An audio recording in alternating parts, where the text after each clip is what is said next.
Hello అండి, అందరికీ నమస్తే. నా పేరు అనిల్ కేత. జనగళం ప్రేక్షకులకు స్వాగతం.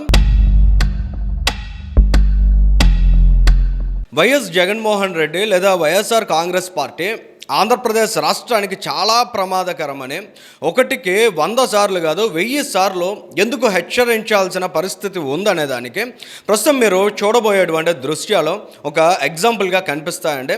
ఇవి చాలా డిస్టర్బింగ్ విజువల్స్. సో ఒకసారి ఇవి వాచ్ చేసిన తర్వాత మిగతా విషయాన్ని మాట్లాడదాం.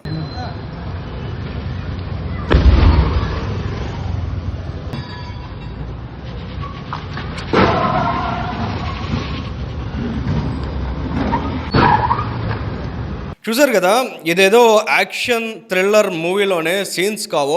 విజయవాడ నగరంలో పటమట ఏరియాలో ఇద్దరు కుర్రాళ్ళు సృష్టించినటువంటి భీతావహ దృశ్యాలు. ఇందులో కుర్రాడు ఎవరైతే ఓం బొల్లా అని ఉన్నాడో, జగన్మోహన్ రెడ్డి రప్పా మోటివేషన్తో బాగా ఇన్స్పైర్ అయిన పిల్ల సైకోవిడు. ఈ ఓం బొల్లా అనేటువంటి కుర్రాడు జోగి రమేష్కి స్వయాన మేనల్లుడు అవుతాడట. జోగి రమేష్ని చూసుకుని మరోవైపు జగన్మోహన్ రెడ్డిని చూసుకుని ఇది సార్ నా బ్రాండ్ అని విజయవాడలో ఎర్రగబడిపోతూ ఉంటాడంట. ఇటువంటి ఎర్రగబాటును ఎలా ఎర్రగదీస్తారనేది కూటమి ప్రభుత్వం మరి ఇటువంటి వారి పట్ల ఎలాంటి కఠినమైన వైఖరిని అవలంబిస్తుంది అనేది ఖచ్చితంగా వెయిట్ చేసి చూడాలి. అయితే ఇక్కడ విషయం ఏంటంటే, జగన్మోహన్ రెడ్డి లాంటి వాళ్ళకి అధికారం చేజిక్కితే ఎంత అరాచకం క్రియేట్ అవుతుంది అనే దానికి మనం చాలా స్పష్టమైనటువంటి విజువల్స్ చూస్తున్నాం. ఎవరైతే జగన్మోహన్ రెడ్డి కోసం ఇవాళకి చొక్కాలు దించుకుంటున్నారో, ముఖ్యంగా మహిళలు ప్రత్యేకంగా ఆలోచించాలి. ఇటువంటి నాయకుడు అధికారంలోకి వస్తే ఇటువంటి బజారు మోకంతా చెలరేగిపోతారో, అరాచకం సృష్టిస్తారో. భీతావహ దృశ్యాలు ఇవాళ కూటమి ప్రభుత్వ పాలనలోనే ఎంత బరి తెగించి వాళ్ళు భయపెడుతున్నారంటే, ఇక రానున్న రోజుల్లో జగన్మోహన్ రెడ్డి లాంటి వాళ్ళకి ఓటు వేసి అటువంటి దుర్మార్గుల్ని కానీ అందలం ఎక్కించినట్లయితే ఎంత దారుణంగా ఆంధ్రప్రదేశ్ రాష్ట్రంలో శాంతి భద్రతలు దెబ్బతింటాయనేది కూడా ఒకసారి ప్రతి ఒక్కరూ ఆలోచించాలి.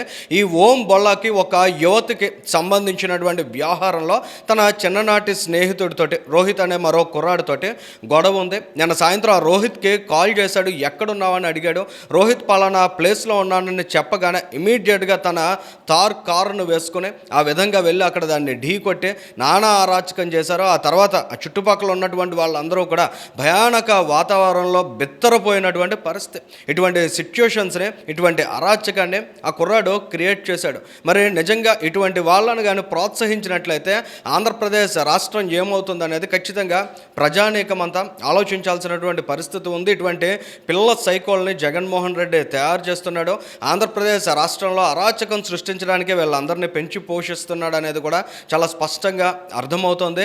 ఇంజనీరింగ్ చదువుకునేటువంటి పిల్లలు ఈ విధంగా తార్ కార్లు మెయింటైన్ చేయడం, వారు ఆ తార్ కార్స్లో వెళ్ళి ఈ విధంగా ఏదో సినిమా స్టైల్లో రోడ్ల మీద దాడులు చేసుకోవడం, ఆ తర్వాత ఇంకా వారి కసి చల్లారక బయటికి దిగి రాడ్స్ తోటి ఒకరి కారుల మీద ఒకరు ధ్వంసం చేసుకోవడం, ఇవన్నీ చూసిన తర్వాత ఖచ్చితంగా రాజకీయ కోణంలో ఒకసారి ఆలోచించాలంటే జగన్మోహన్ రెడ్డినే కాదు, జగన్మోహన్ రెడ్డి కింద ఎమ్మెల్యేలుగా పోటీ చేసేటువంటి అభ్యర్థులనే కాదు, వారి వెనుక ఉన్నటువంటి వారు కూడా ఎంత దారుణమైన దుర్మార్గమైన శక్తులుగా మారారో, ఆంధ్రప్రదేశ్ రాష్ట్రానికి వీరందరూ ఎంత ప్రమాదకారిగా ఉన్నారనే విషయాన్ని ఖచ్చితంగా ఆంధ్రప్రదేశ్ రాష్ట్రంలో ఉన్న ప్రతి ఒక్కరూ కూడా ఆలోచించాలి. ఇది ఎందుకు ఎంతలా స్ట్రెస్ చేసి చెప్పాల్సి వస్తుందంటే, ఇటువంటి వాళ్ళని జగన్మోహన్ రెడ్డి ఊరికి 100 మందిని తయారు చేసి పెట్టాడు. వీరంతా రేపటి రోజున మందల ప్రతి ఒక్కరి ఇళ్ల మీద పడేటువంటి ప్రమాదం కూడా పొంచి ఉంది. ఏ ఒక్కరి ఇంట్లో కూడా మహిళలకు, యువతులకు కూడా భద్రత లేనటువంటి పరిస్థితిని జగన్మోహన్ రెడ్డి క్రియేట్ చేస్తాడు, చేయగలడు అనేదానికి ప్రస్తుతం మనం చూస్తున్నటువంటి ఈ విజువల్స్ అనేవి